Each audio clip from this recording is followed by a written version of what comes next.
하나님 말씀 고린도전서 4장 1절에서 5절의 말씀입니다. 고린도전서 4장 1절에서 5절의 말씀 우리 한 목소리로 같이 읽겠습니다. 시작. 사람이 마땅히 우리를 그리스도의 일꾼이요 하나님의 비밀을 맡은 자로 여길지어다.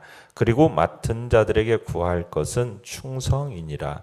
너희에게나 다른 사람에게나 판단받는 것이 내게는 매우 작은 일이라. 나도 나를 판단하지 아니하노니 내가 자책할 아무것도 깨닫지 못하나 이로 말미암아 의롭다 함을 얻지 못하노라. 다만 나를 심판하실 이는 주시니라. 그러므로 때가 이르기 전 곧 주께서 오시기까지 아무것도 판단하지 말라. 그가 어둠에 감추인 것들을 드러내고 마음의 뜻을 나타내시리니 그때에 각 사람에게 하나님으로부터 칭찬이 있으리라. 아멘. 오늘 말씀의 제목은 모든 것을 판단하실 이라는 제목으로 말씀을 나눕니다. 우리가 지금 보고 있는 본문 고린도전서의 내용은 지금 바울은 고린도 교회의 분열을 책망하고 있습니다. 그러면서 조속히 하나 될 것을 촉구하고 있는 지금 내용을 우리가 읽고 있어요. 그래서 이제 3장에서는 교회 지도자들의 직분이 어떠한 것인가를 밝히면서 어떤 특정 지도자를 내세우면서 파당을 만들어서 분열하는 것, 이것의 부당함을 역설을 했습니다.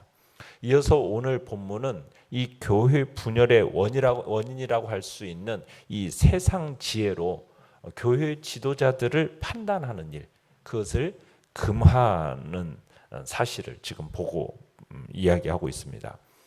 교회 안에서 성도가 서로를 어떤 세상적인 기준에 따라서 판단하고 특히 복음 사역자를 인간적인 조건으로 평가하는 것은 필연적으로 파당을 짓게 만들고 분열의 위기를 초래할 수밖에 없는 것입니다. 이에 바울은 성도들에게 복음 사역자들은 그리스도의 일꾼이고 그리고 하나님의 비밀을 맡은 자라고 여기라는 거죠. 그러면서 모든 판단의 최고 재판장이신 하나님께 맡기고 성도들은 일체 세상적이고 인간적인 판단을 배제하도록 교훈하고 있는 것입니다. 내용 관찰 문제 1번입니다. 바울팀의 사역자로서의 정체성은 무엇이며 그들에게 요구되는 덕목은 무엇입니까?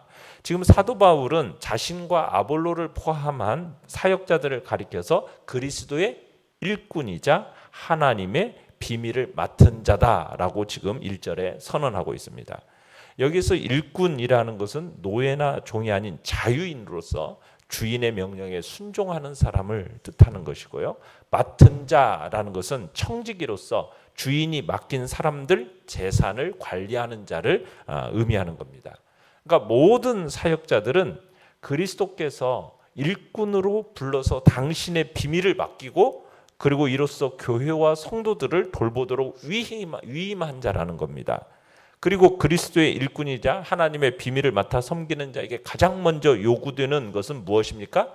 어떤 좋은 언변이나 세상의 지혜가 아니라 바로 충성이라고 얘기하고 있습니다. 충성. 그러니까 하나님께서 당신의 일꾼들과 종들에게 요구하시는 것은 충성이라는 거예요.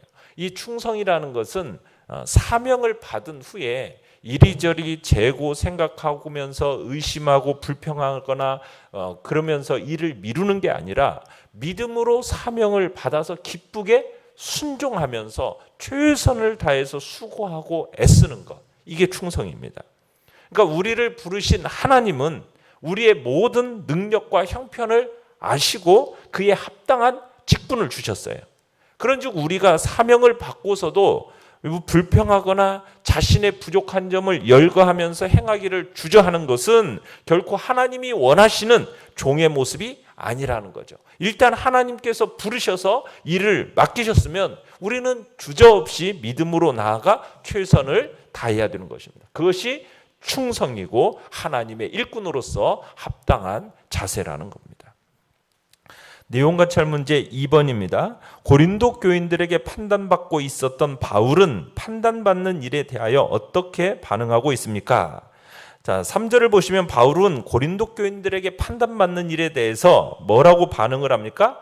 너희에게나 다른 사람에게 판단받는 것이 내게는 매우 작은 일이다. 그러니까 자기에 대한 사람들의 판단은 자신에게 있어서 그렇게 중요한 일이 아니라는 거예요. 지금 바울은 바울의 적대자들로부터 자신이 판단받는 것을 매우 작은 일로 여기면서 그것에 마음 쓰지 않는다라는 거죠. 심지어 바울은 나도 나를 판단하지 않는다라고 고백을 합니다.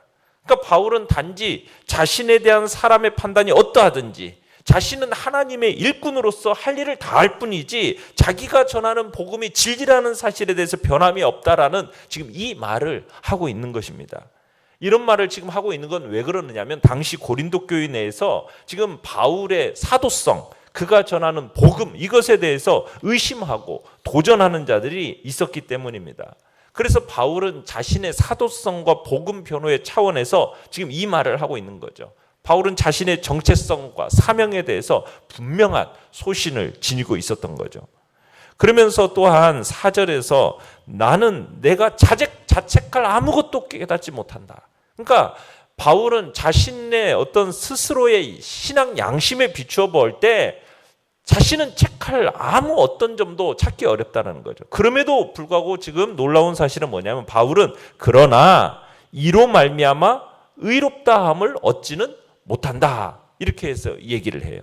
그러니까 그 이후로 내가 의로운 것이 의롭다라고 말할 수 있는 건 아니라는 거죠. 내가 나 자신을 신앙 양심으로 내가 아무리 내가 자책할 것이 없다고 해서 내가 그것이 의로움의 기준이 되는 것은 근거가 되는 것은 아니다라는 이야기를 하는 거죠. 그러면서 그 이후로 자신이 의로운지 아닌지를 판단할 분은 누구밖에 없다라는 겁니까? 나를 판단하고 심판하시는 주님이기 때문이다. 그러면서 아무리 바울 자신이 스스로 생각해서 의롭다라고 할지라도 주님께서 이를 인정해 주시지 않는다면 그건 진정한 의가 될 수 없다라는 이야기를 지금 하고 있는 것입니다. 연구와 묵상 문제 3번입니다. 주께서 오시기까지 아무것도 판단하지 말고 모든 판단이 보류되어야 하는 이유가 당신에게 설득력이 있습니까? 자, 5절을 보시면 사도 바울이 고린도 교인들을 향해서 때가 이르기 전 곧 주께서 오시기까지 아무것도 판단하지 말라 이렇게 얘기하고 있어요. 이 판단하지 말라라는 것은 사물이나 어떤 상황에 대한 이성적인 식별이나 영적 분별력을 하지 말라는 얘기가 아니라 사람에 대해서 이러쿵저러쿵 자의대로 평가하고 말하지 말라는 얘기입니다.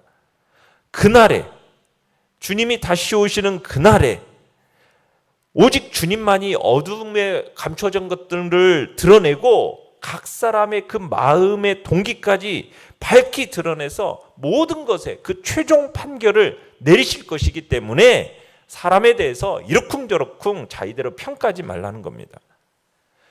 그리스도께서 다시 오시는 그날 사람들이 감추어 두었던 것들, 말하자면 알리지 않았던 것들, 그게 모두 밝히 드러날 거라는 거죠. 여기에서 드러나고 나타날 것이 지금 어두움에 감추인 것들, 또 마음의 뜻 이런 식으로 지금 나오고 있지 않습니까? 자, 마음에 감추인 것은 뭐냐면 사람들에게 알려지지 않고 있는 어떤 죄악된 일들을 가리키는 겁니다. 또 마음의 뜻이라는 것은 그 마음이 계획하고 고안하는 그 생각들, 그걸로 어떻게 보면 인격의 본질이라고 말할 수 있고 어떤 행동을 유발하는 어떤 결정적인 요인, 이게 마음의 뜻이라고 할 수가 있습니다. 그러니까 주님은 이 모든 것을 아시고 그 마음을 살피시는 분이기 때문에 주님께서 재림하셔서 심판하실 때는 마음속에 어둡게 감추어져 있던 것들, 또 인간의 비밀스러운 생각들 다 밝히 드러날 것이니까 그때까지 모든 판단이 보류되어져야 한다는 것을 지금 얘기하고 있는 겁니다.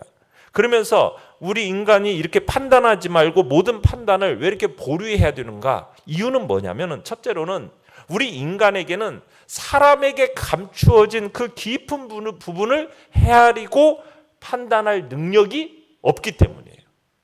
사람의 그 깊은 그곳. 그래서 우리 속담에 이렇게 말하지 않습니까? 10길 물속은 알아도 한 길 사람 속은 모른다. 이 속담이 의미하는 바가 뭡니까? 우리에게는 다른 사람의 깊은 마음과 그 속사정을 알 수 있는 능력이 갖춰져 있지 않는다는 거예요. 사람의 그 완전한 마음과 사정은 오직 그 사람, 그리고 그 사람을 지으신 하나님, 그분 외에는 아무도 알지 못하니까. 그럼에도 불구하고 그런데 많은 사람들이 성급하게 속단하고 판단하는 까닭에 이 세상에 그토록 많은 오해와 문제가 발생된다는 거죠. 둘째로 우리에게는 다른 사람을 마음대로 평가하고 판단할 권리가 주어지지 않았기 때문입니다. 주님께서 우리에게 주신 권세와 능력이라는 것은 판단하고 어떤 평가할 권리로 주신 게 아니라 다른 사람을 섬기도록 하기 위해서 주신 권세인 거죠. 하나님은 우리에게 이웃을 사랑하고 섬기기 위해서 권세와 능력을 주신 것이지 그들을 평가하고 판단할 권세는 주시지 않았음을 보여주는 겁니다. 또한 성경은 오히려 다른 사람을 판단하지 말도록 강력하게 요구하고 있어요. 그러면서 판단은 오직 누구의 몫입니까? 하나님께 속한 권한이라는 것을 강조하는 겁니다. 그렇기 때문에 우리는 함부로 이웃을 성급하게 판단하고 평가하면서 나아가는 것은 그것은 우리의 능력과 권한을 넘어서는 하나님의 주권을 침해하는 그야말로 월권행위라는 것을 우리가 인정해야 할 것입니다. 느낀 점 4번입니다. 당신이 상대방의 감춰진 부분과 마음의 동기도 제대로 알지 못하면서 함부로 그를 판단한 적은 없습니까? 그 판단이 당신에게 미친 영향은 무엇입니까? 자, 주님이 오시는 그 재림의 날에 오직 주님만이 어둠에 감춰진 것들을 드러내고 각 사람의 마음의 동기까지도 밝히 드러내서 모든 것의 그 최종 판결을 내리신다라는, 여러분 이 믿음을 가지고 있으면 때로 억울하게 사람들로부터 비난받는 것에 마음 쓸 일이 없어진다는 거죠. 사도 바울의 이야기처럼 그건 내게 매우 작은 일이다 하면서 그 판단에 대해서 신경 쓰지 않게 된다는 거죠. 그리고 함부로 다른 사람을 판단하고 비난하는 일도 없을 거라는 거죠. 모든 것을 완전하고도 의로우신 재판장이신 주님께 맡기고 우리의 판단을 우리가 판단을 하지 않는 겁니다. 어떤 현상에 대해서 모든 것을 확실하게 알 수 있을 때까지, 모르는 일정 부분에 대해서는 우리가 괄호를 딱 치고 판단을 중지하는 겁니다. 사도 바울도 고린도 교인들을 향해서 이웃에 감추어진 깊은 부분은 너희가 알 수가 없으니 괄호를 딱 치고 판단을 중지하고 그 부분은 모든 것을 밝히 아시는 주님께 맡기라, 지금 말씀하고 있는 겁니다. 우리는 이웃을 사랑하고 섬기는 일에서 민첩하되 평가하고 판단하는 일은 주님께 겸손히 맡김으로써 성급한 판단을 통해서 정말 교회와 성도를 흔들려는 그런 사단의 모든 괴계를 이기시고 교회의 덕을 세워나가는 복된 자리에 있기를 바랍니다. 결단과 적용 5번입니다.